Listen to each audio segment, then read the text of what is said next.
Hospital.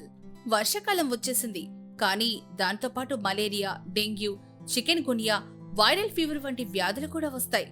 ఈ సీజన్లో అందరూ ఎక్కువగా సిక్ అయిపోతూ ఉంటారు కదా. కానీ ఆందోళన చెందాల్సిన అవసరం లేదు. ఈ రోజు మనం వర్షాకాలంలో వచ్చే వ్యాధుల బారిన పడకుండా ఉండడానికి కొన్ని టిప్స్ ఈ వీడియోలో తెలుసుకుందాం. ముందుగా, వర్షాకాలంలో మన ఆరోగ్యానికి మెయిన్ రీజన్ దోమలు. డెంగ్యూ, మలేరియా, చికెన్ గునియా వంటి జబ్బులు వీటి వల్లే వస్తాయి. కాబట్టి దోమతెరలు వాడండి. రిపెల్లెంట్ క్రీములు అప్లై చేయండి. ఇంట్లో దోమలు చేరకుండా జాగ్రత్త పడండి. ఇలా చేయడం వల్ల దోమల నుంచి, వ్యాధుల నుంచి మన ఆరోగ్యాన్ని కాపాడుకోవచ్చు. తర్వాత వాటర్ విషయంలో చాలా జాగ్రత్త వహించాలి. టైఫాయిడ్, కలరా వంటి వ్యాధులు కలుషిత నీటి వల్ల వస్తాయి. అందుకే నీటిని బాగా మరిగించి ఫిల్టర్ చేసి తాగండి. ఇంకా తరచూ చేతులు కడుక్కోండి. బయట ఫుడ్ వీలైనంత వరకు తగ్గించండి. ఇంట్లో వండిన ఆహారాన్ని వేడి చల్లారక ముందే తినేయండి. మన దరిదాపుల్లోకి కూడా రావు.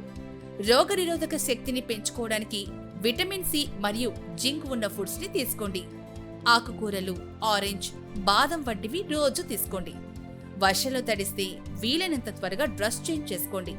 తడి బట్టలు ధరించడం వల్ల స్కిన్ ఇన్ఫెక్షన్స్ వచ్చే ఛాన్స్ ఉంది. కాబట్టి ఎప్పుడూ శుభ్రమైన పొడి దుస్తులే వేసుకోండి. టైఫాయిడ్ వంటి వ్యాధుల నుంచి కాపాడుకోవడానికి వ్యాక్సిన్ తీసుకోవడం మర్చిపోవద్దు. ఒకవేళ జ్వరం, జలుబు, వాంతులు వంటి లక్షణాలు కనిపిస్తే వెంటనే దగ్గరలోని హాస్పిటల్కి వెళ్ళండి. మరిన్ని వివరాల కోసం కిమ్స్ హాస్పిటల్ని సంప్రదించండి.